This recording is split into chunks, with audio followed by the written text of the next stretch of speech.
તો છે ને આ અનહેલ્ધી રેસીપી છે, પણ મેં એને છે ને હેલ્ધીમાં કન્વર્ટ કરી છે. કેવી રીતના એ આગળ તમને ખબર પડશે. પહેલાં તો છે ને મેં બધા વેજીને ચોપ કરી લીધા છે, અને આ ભાત વધ્યા હતા ને એમાં છે ને મેં બેઝિક મસાલા જેમ કે મીઠું, હળદર, પછી લાલ મરચું પાવડર, ધાણા જીરું પાવડર નાખી અને મિક્સ કરીને રાખી દીધા છે.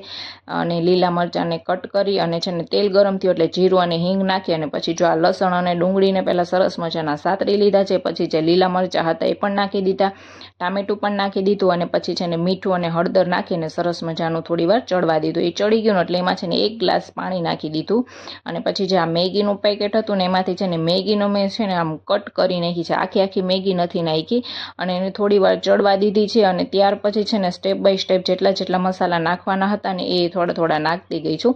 પહેલાં તો છે ને મેં મેગીના જે પેકેટમાં આવતો હતો ને એ મસાલો નાખી અને થોડી વાર એમને 2-3 મિનિટ માટે રહેવા દીધી હતી. પછી આ મેજિક મસાલાનું કંઈક પેકેટ આવે છે મેગીનું, એમાંથી થોડો મસાલો નાખ્યો હતો, પછી થોડોક એવો ગરમ મસાલો નાખ્યો હતો, અને પછી છે ને થોડી વાર આ બધું પાણી શોષાઈ જાય ને ત્યાં સુધી છે ને મેં મેગીને ધીમા તાપે એમનેમ જ રહેવા દીધી હતી.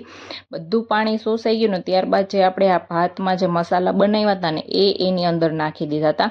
અને જો તમે છે ને આ મેગી છે ને બાળકોને બહુ ભાવતી હોય એટલે છે ને મેં આનું છે ને હેલ્ધી વર્ઝન બનાવ્યું. તમે છે ને મેગી ઓછી નાખવાની અને ભાત વધારે નાખવાના, એટલે છે ને બાળકો એકદમ ચટ કરી જશે.